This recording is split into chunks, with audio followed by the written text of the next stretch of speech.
おはようございます。今回はなるだけこじんまり色をつけて傷をわからないようにするやり方です。調色が苦手な方や塗り方が苦手な方におすすめです。塗っているところが見やすいようにパテの色は白を使っていますが、本来ならもう少し近い色を選んでください。では行ってみましょう。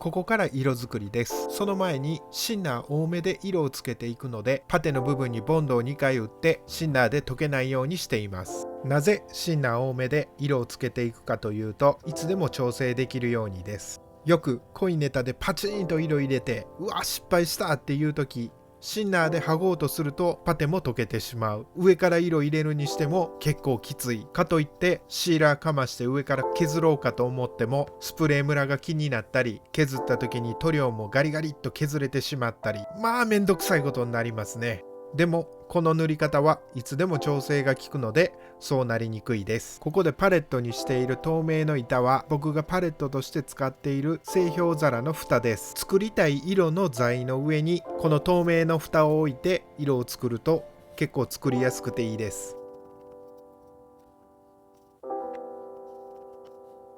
ここでの調色はまあまあいい感じの色で大丈夫です。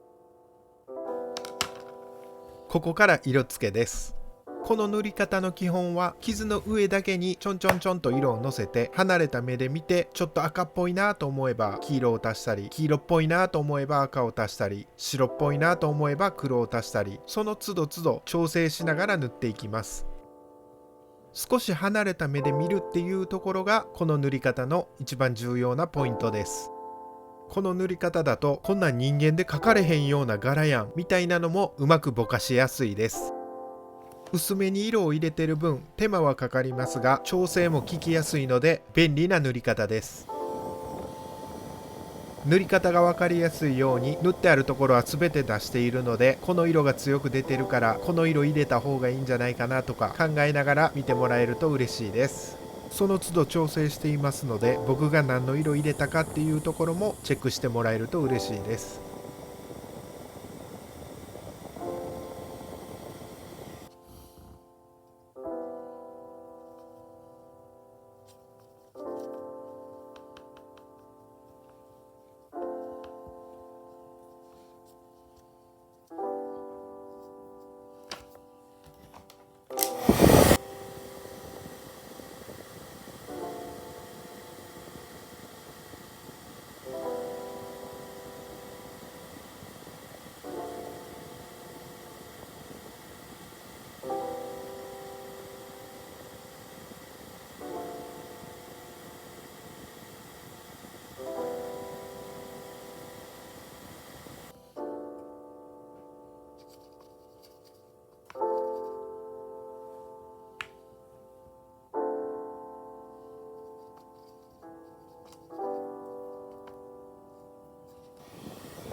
ここから一番薄い木目の色を作って木目を入れていきます。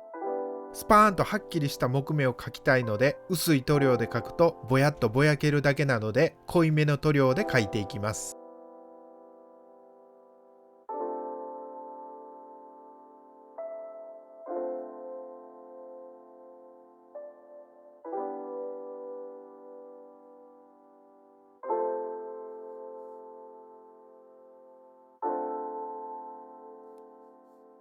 うまく描けましたね。この塗り方はとても便利な塗り方なのでおすすめです。最後までご視聴ありがとうございました。ためになったなぁと思えばチャンネル登録、高評価よろしくお願いします。ご視聴ありがとうございます。ぜひチャンネル登録とグッド評価よろしくお願いします。